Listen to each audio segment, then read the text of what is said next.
जय श्री राम दोस्तों।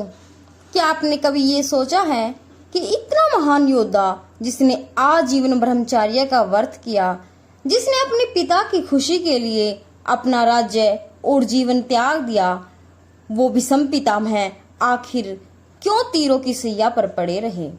तो दोस्तों आज हम बात करेंगे भीष्म पितामह के बारे में। तो दोस्तों स्वागत है आपका एक और नई वीडियो में। अगर अभी तक आपने चैनल को सब्सक्राइब नहीं किया तो कृपया चैनल को सब्सक्राइब जरूर करें। आइए जानते हैं कि भीष्म पितामह को अपनी मुक्ति से पहले इतनी पीड़ा क्यों सहन करनी पड़ी। वो कहते हैं ना कि कर्म कभी किसी को नहीं छोड़ता। यहाँ तक कि देवतुल्य भीष्म पितामह को भी अपने ही 4 अदृश्य पापों का फल भुगतना पड़ा। यह वो पाप थे जिन्हें उन्होंने शायद जानबूझकर नहीं किया था, लेकिन नियति ने उन्हें सजा दी बाणों की सैया के रूप में। आज की इस कथा में हम जानेंगे वो 4 ऐसे कौन से कर्म थे जो भीष्म पितामह को अमर तो बना दिया, लेकिन साथ ही उनके जीवन को पीड़ा और पछतावे की प्रतिमा भी बना दिया। तो दोस्तों आइए शुरू करते हैं भीष्म पितामह की पीड़ा के बारे में। तो दोस्तों आज अंत तक जरूर जुड़े रहना, क्योंकि जो सत्य आज आप लोग जानेंगे वो आपके भीतर तक अजोर कर देगा और बताएगा कि कर्म का न्याय कभी देर से सही लेकिन आता जरूर है। भीष्म पितामह का पहला और सबसे बड़ा पाप था अम्बा के जीवन को बर्बाद करना। कहानी कुछ ऐसी है। काशी की राजकुमारी अंबिका अंबालिका के स्वयंवर में भीष्म गए थे। उन्होंने तीनों कन्याओं का अपहरण किया ताकि उन्हें हस्तिनापुर के राजा विचित्रवीर्य से विवाह करवा सके। लेकिन जब अम्बा ने कहा कि वह पहले से ही साल्वराज से प्रेम करती है, भीष्म ने उसे सम्मान पूर्वक वापस भेज दिया। तब साल्वराज ने यह कहते हुए उसे ठुकरा दिया कि तुम अब किसी और पुरुष द्वारा जीती गई हो। अम्बा टूट गई, बिखर गई और अपने अपमान की प्रतिरूप बन गई। वह वापस भीष्म पितामह के पास पहुंची और बोली, अब तुम्हें ही मुझसे विवाह करना होगा। लेकिन भीष्म ने अपनी प्रतिज्ञा याद दिलाई, मैं आजीवन ब्रह्मचारी रहूंगा। यह वही क्षण था जब अम्बा का हृदय जल उठा। उसने कहा, भीष्म तुमने मेरा जीवन नष्ट कर दिया, मैं तुम्हारे अंत का कारण बनूंगी। और वही अम्बा पूर्व जन्म लेकर शिखंडी बनी, जो महाभारत के युद्ध में भीष्म के पतन का कारण बनी। कहा जाता है कि यह पहला पाप था एक स्त्री के सम्मान और जीवन को कुचलने का। महाभारत के उस भयानक क्षण को कौन भूल सकता है, जब भरी सभा में द्रौपदी को खींच कर लाया गया और दुर्योधन ने कहा उसे वस्त्रहीन करो। पूरा सभा सागर सन रहा गया। राजा धृतराष्ट्र, द्रोणाचार्य, कृपाचार्य सब मौन थे और उन सब में सबसे महान, सबसे ज्ञानी भीष्म पितामह भी चुप थे। द्रौपदी ने उनसे पूछा, भीष्म पितामह आप धर्म के ज्ञाता हैं, बताइए क्या स्त्री को दांव पर लगाया जा सकता है? लेकिन भीष्म पितामह कुछ नहीं बोले। उन्होंने कहा, धर्म बड़ा दूर है, मैं नहीं जानता कि कौन सही है और कौन गलत है। और यही उनका दूसरा पाप था, अन्याय के समय मौन रहना। जब धर्म की रक्षा करनी थी तब उन्होंने धर्म की जटिलता का बहाना बना लिया, परंतु ईश्वर के न्याय में यह मौन भी अपराध बन गया। कहते हैं उसी क्षण से भीष्म के भाग्य में बाणों की सैया लिखी गई, क्योंकि जो अन्याय देखकर भी चुप रहता है वो भी उतना ही दोषी होता है जितना अन्याय करने वाला।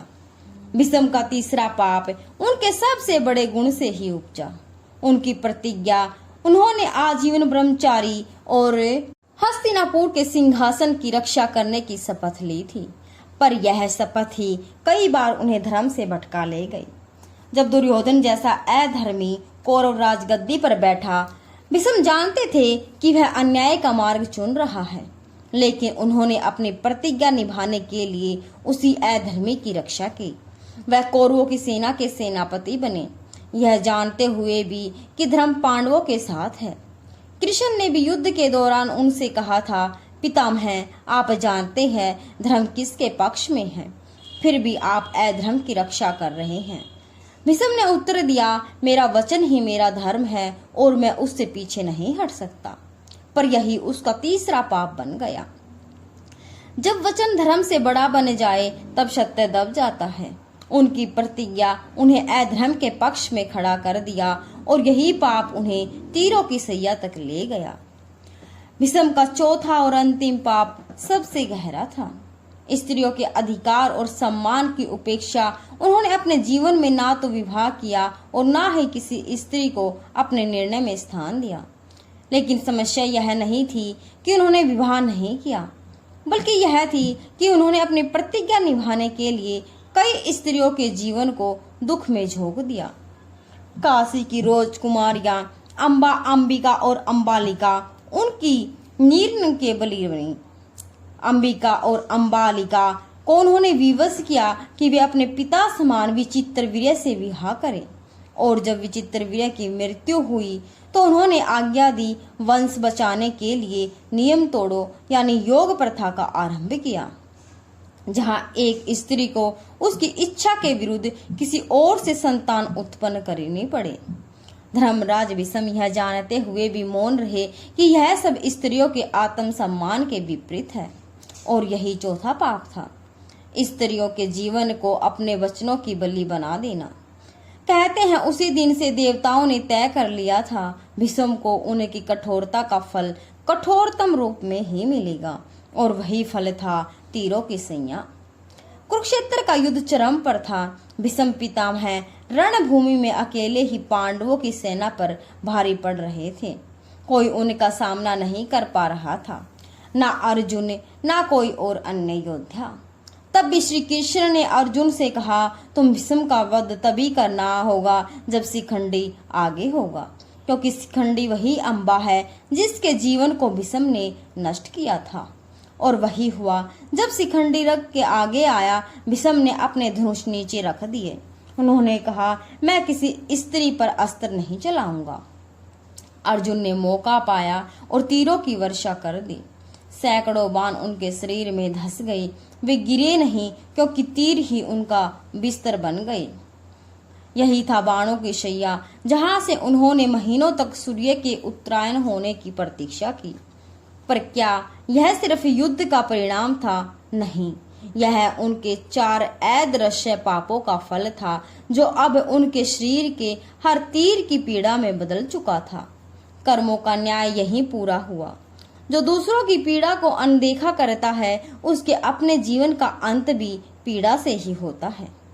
तीरों से छलनी शरीर लेकर भीष्म पितामह धरती पर नहीं गिरे, क्योंकि तीर ही उनका बिस्तर बन चुके थे।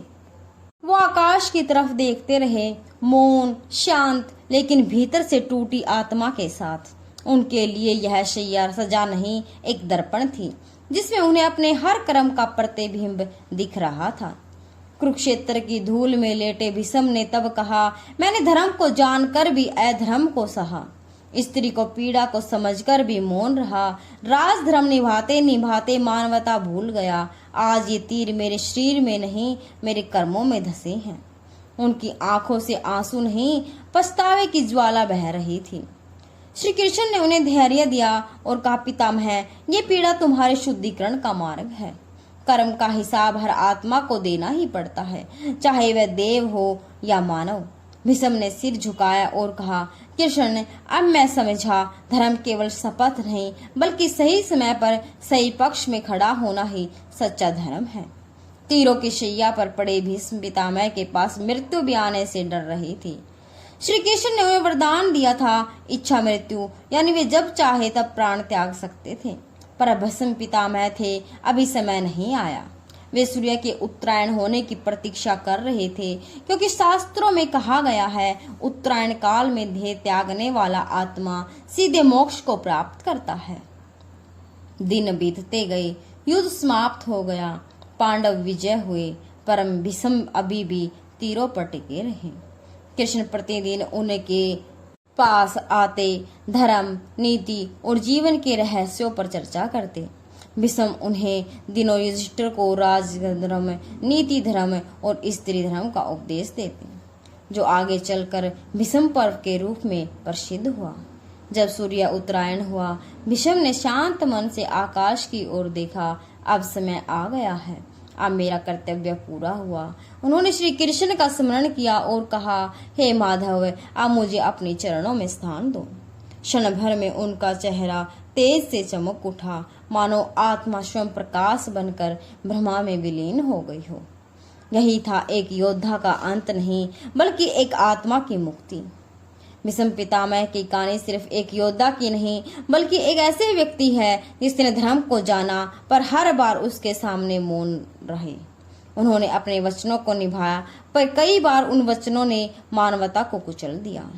4 पाप, अम्बा का अपमान, द्रौपदी के समय मौन रहना, अधर्म का साथ देना और स्त्री के अधिकारों को अनदेखा करना, यही वे 4 बाण थे जो उनके शरीर से पहले उसकी आत्मा को छलनी कर चुके थे। कर्म का न्याय कितना अद्भुत है।